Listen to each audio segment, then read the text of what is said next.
Last time on Shantae, we traveled the world in order to collect all of the items we missed throughout our journey. And now, we're gonna be ending the game by going to Mimic and seeing if he knows what the heck we're supposed to do, because I sure don't. I might have 2 rows of hearts, but I'll be damned if I can find where Risky's hiding out.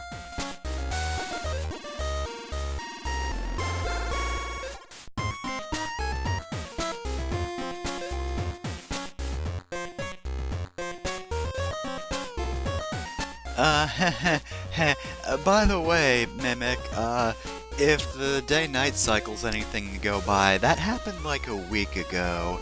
That's not too long to wait before her, evil plan comes to fruition, right? We're good? Okay, well, Mimic's only got a vague idea of what to do, but hey, we have seen a telescope before on a big pyramid in the sky. Could only access it with a harpy, meaning it's clearly something not meant to be accessed until the end of the game. So why don't we check that out, since I didn't even attempt to investigate it last time. I don't know, that might be a small hint that this could possibly lead to where we need to go. I wonder if any other of Shantae's friends has any sort of advice. I didn't try asking them, but then again, Bolo is Bolo. Last time I talked to Sky, she led me astray, and Roddy Tops won't speak to me. And there's nobody in the bar because that was just Risky in disguise. There's nobody to replace her.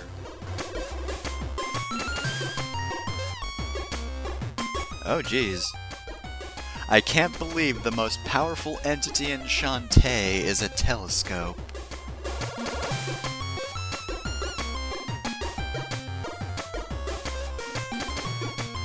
Whoa, deep.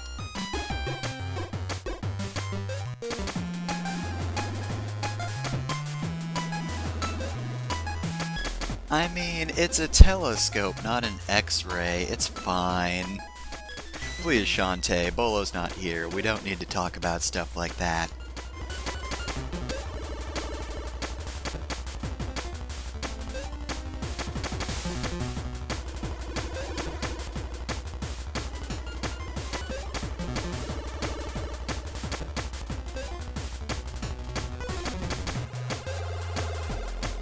I mean, sure, let's just look through the God telescope. It's fine. We need to use the power of this almighty telescope to find this island right here and go there. Because let me tell ya, I don't know the dance that'll take us over there.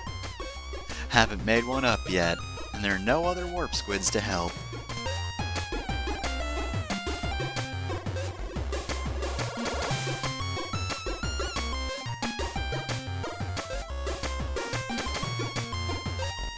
Oh, well that's handy.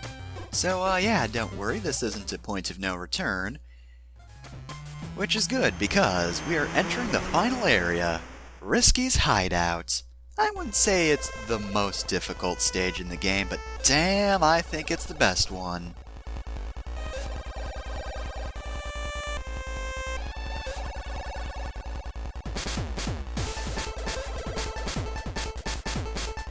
Oh yeah, we gave them a pretty good head start, didn't we?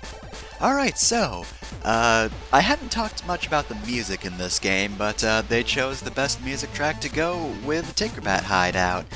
So, this place is super cool. It's not like the Labyrinths, it's not like a big old Zelda-type dungeon maze or whatever.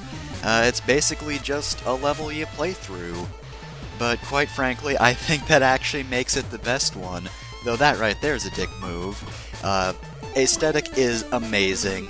I love how this level progresses, and of course, what would a final level be if it didn't require you to use all your transformations? Like right here, we just have to destroy this pillar. Of course you can use the Tinkerbat transformations, but it's the finale, and I'd like to give the other transformations time to shine as well. Also, you can just ram over that stack of enemies and it's pretty great. And you have the monkey climb through the pipe, so it feels like we're sneaking in. That's pretty cool. I love this. This is real good. And now we just have a steam-filled room. Which, as per usual, artwork's great. We also have these powerful enemies, but for once, Shantae's extra attack items actually really help. Like, these guys have a fair bit of HP, but you can just tackle charge them. This right here is my least favorite part. It's basically just, you aim a cannon, you rebound off walls and enemies. Enemies don't respawn, it's pretty much just keep on firing until you find the correct angle to do, well, not that because I didn't make it to the next section, but this should be fine. And God, it took me so many attempts to get that right. Oh, I know how to deal with this. I do love how they try to escape. I don't know what they're trying to do with this outside of defense, but Elephant or Tinkerbat Ram takes care of it. Also, yeah, that's why you should probably use the Elephant instead of Tinkerbat, because that right there, the enemies will charge you if they're not immediately defeated. Not a big deal, though. God, that move's so good. There is so little time to use it, unfortunately, just because it's so expensive that you're not going to get it until the end game. Might have actually been useful for the third dungeon's boss, though. I feel like we could have just, spun through that hitbox without getting hit by it. Anyway, though, yeah, now we gotta use the spider to climb the background. Again, anything but the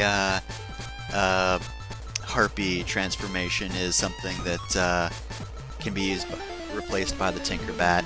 It can do everything but fly. Oh man, so yeah, they actually have two different, steam room effects. One is clearly more steamy than the other, which, I don't know, it's not like the biggest deal, but it's also not a detail they had to include. So I think this cannon section's slightly, I want to say easier? It's not like you can get hit during those, but, I mean, I guess I got through that one faster than the first. It was almost fun, but still, I'm not really a huge fan of just, hey, keep picking angles until you get the right one. Ooh, and now we have a very hot room and a door. Well, you know what to do here. It's probably too hard to be destroyed by a hair whip, so elephant time. Let's go. Oh, hey, Risky. Why am I getting flashbacks to Sonic 1? Must just be my imagination.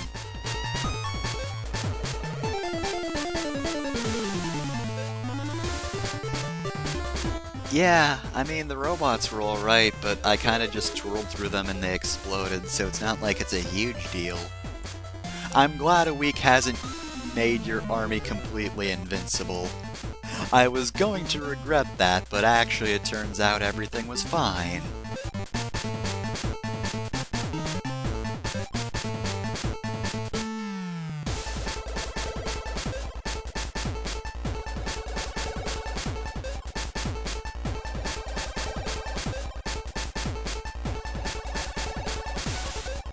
Oh, that's why. Okay, so, time for the fight with the Tinker Tank. Okay, I will say this isn't much of a fight. The only thing that can hurt you here are the steam jets, right there and above. That being said, this is one of the coolest parts of the game. Like, damn. Even if this isn't really a big deal in terms of difficulty, it's still a really cool action sequence in which we have to enter the Tinker Tank and destroy its defenses, like so. So by doing that, we uncover one of the stones, which we then have to destroy. I guess we're not going to bother removing them and, I don't know, maybe using the eternal source of water to prevent drought ever again, but whatever. I guess we don't want Risky actually utilizing these things again, so gonna permanently destroy them in that case. So yeah, this is super simple. It's a little confusing in terms of what you have to do at first. Like, I initially forgot that you had to go after the gears, but once you know what to do, this is simple and it's just a matter of smashing stuff. Again, not difficult, just really cool. And I mean, this clearly isn't the final boss, so considering there's no save points in Risky's hideouts, this had to be kind of easy so that it wasn't frustrating, because if you get a game over at this point or any point later on, you just have to redo the entire final level. It's not a long final level, and it's a fun one, but it would still suck to have to redo that.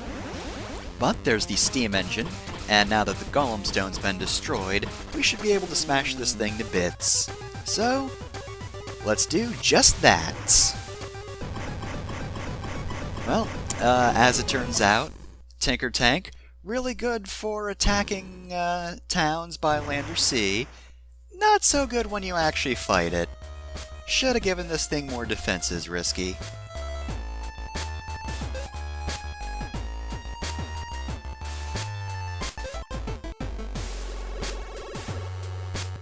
Oh, Jesus! Well, that's graphic.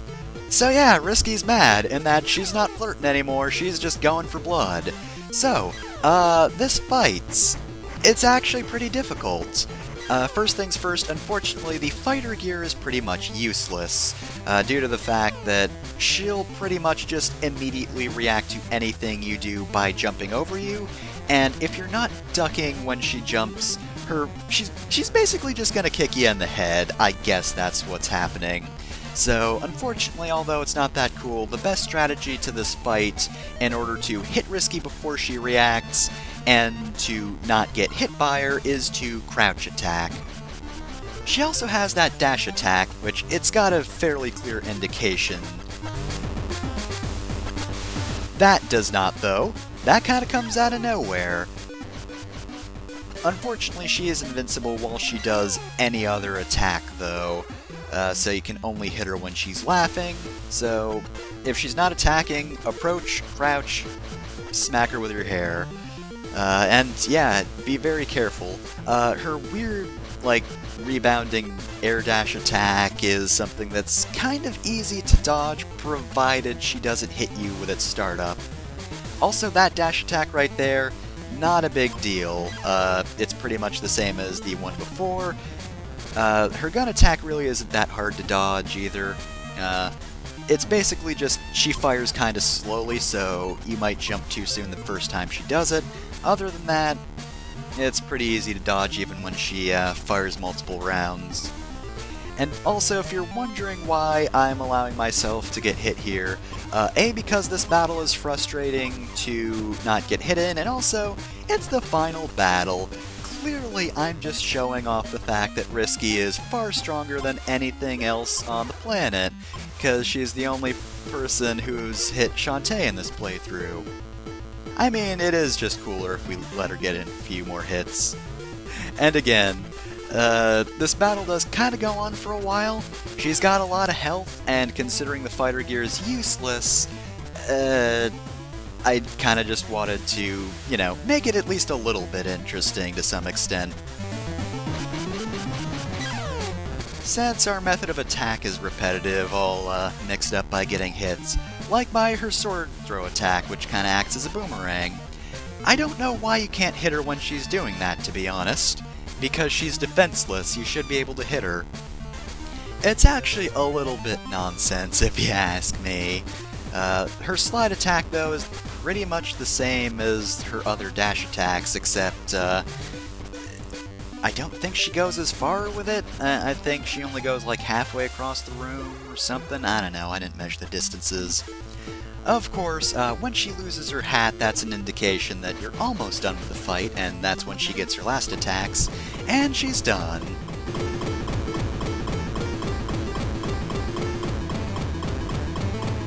Can we go back to the flirting thing?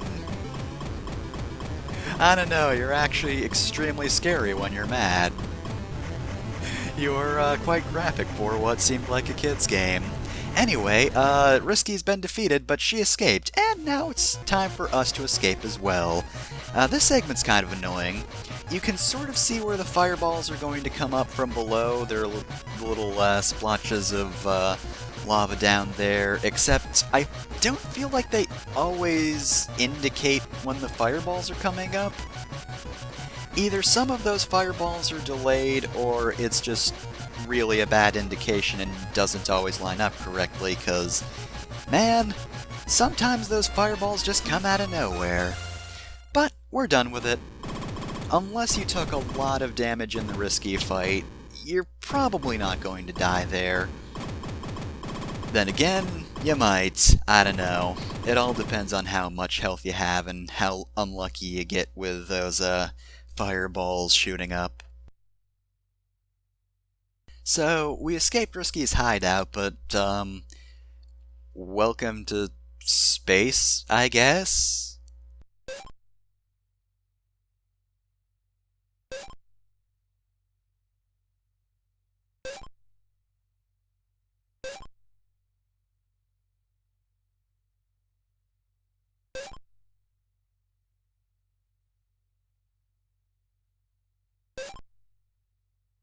Oh wow, we were just flying around and bam, we're in the genie zone now.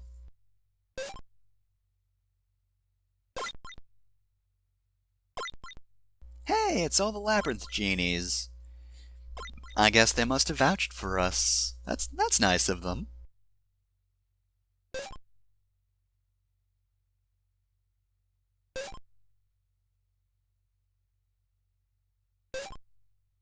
Risky kicked you in the head a lot. You deserve something nice.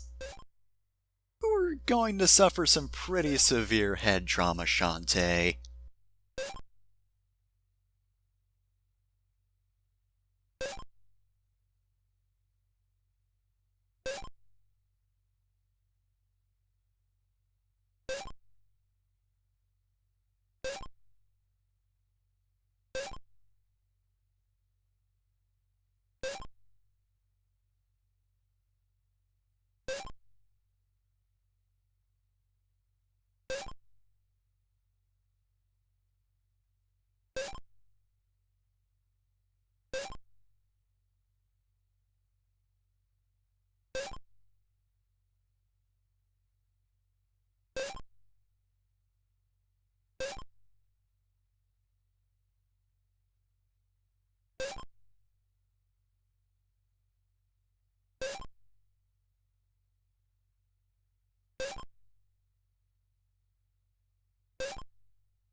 But not at the cost of my friends and also Bolo.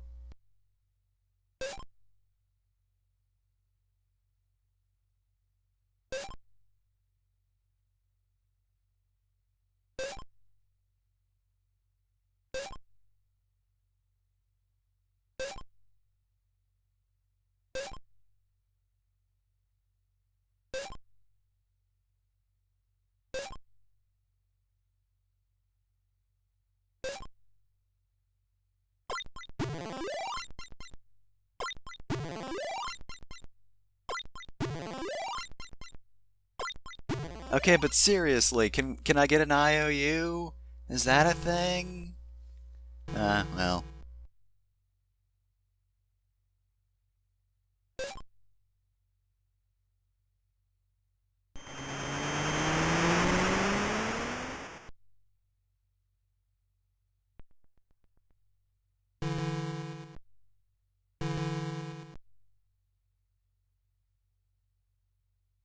How are you sleeping like that? That must be really uncomfortable.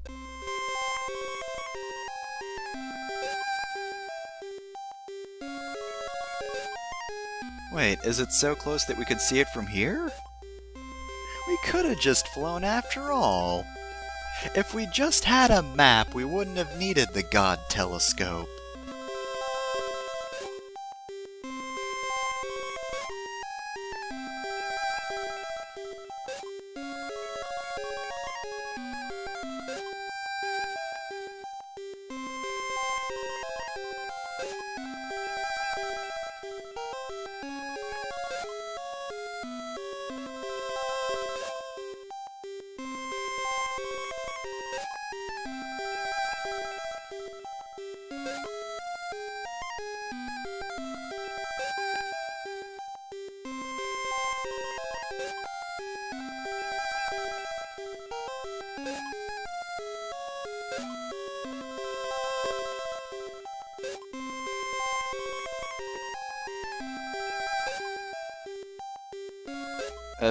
Mimic, why are you walking to the end of the pier? There's nothing there. Oh, well, here's the mayor. How's it going? Guess he was here all along.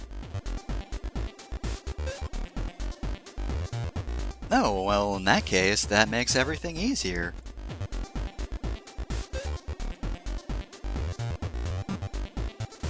Well, that's a relief. Looks like everyone still loves us after all.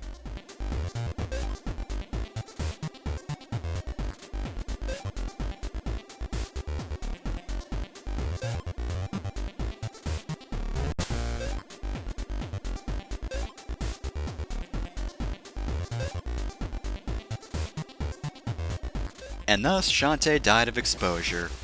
The end. So, that's Shantae.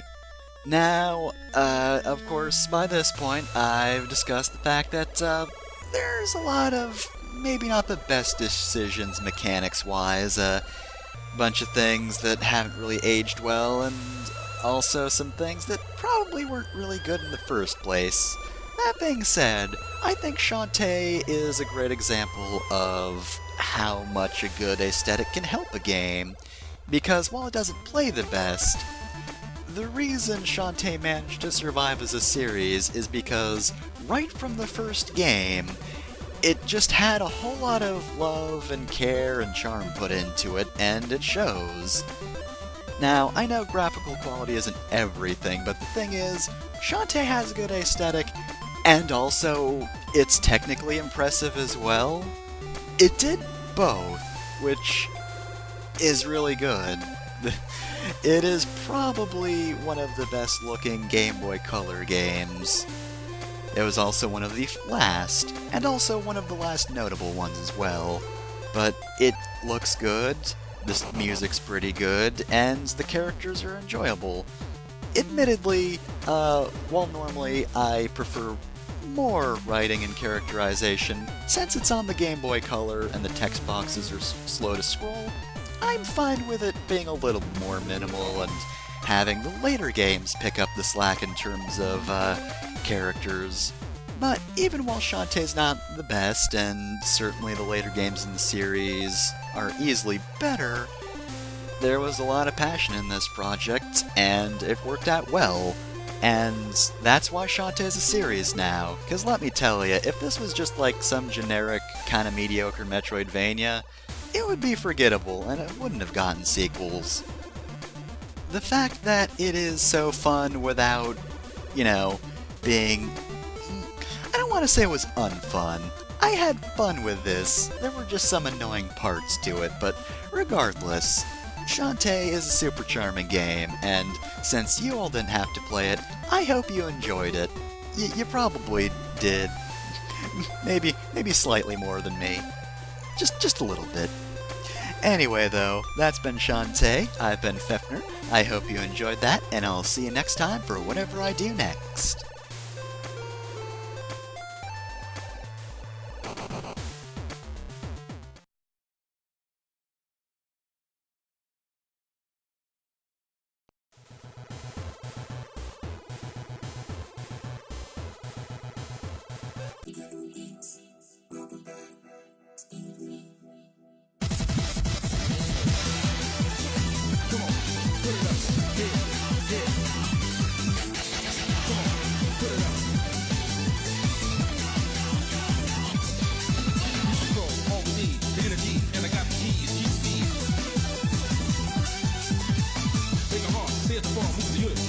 Take it far. Crowd, yo,